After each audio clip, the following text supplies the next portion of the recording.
A partir de aquí es que se van a iniciar los próximos 13 kilómetros hasta Capotillo para continuar en la construcción del muro en protección a nuestro país.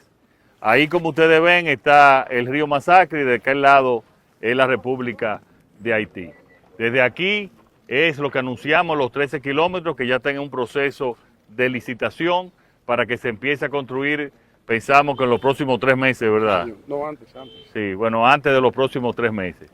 Esto es parte de las medidas, de las 15 medidas que hemos anunciado con la situación especial migratoria y con la crisis que tiene la República de Haití. Amnistía Internacional, yo les respondo que vaya a trabajar en Haití, que vayan a ocuparse de la situación de los derechos humanos en Haití, que no abandonen Haití, y a la comunidad internacional también que lo haga. Nosotros, y mi responsabilidad es defender la República Dominicana. Ustedes pueden preguntarle a todos los ciudadanos de Dajabón, porque son ellos mismos que están pidiendo que se extienda el muro por todos los resultados positivos, especialmente en los temas de seguridad.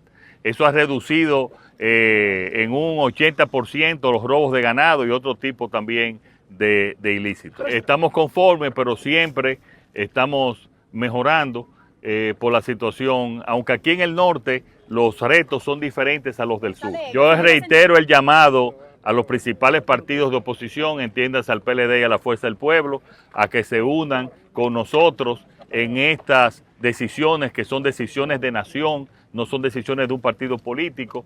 Vi una respuesta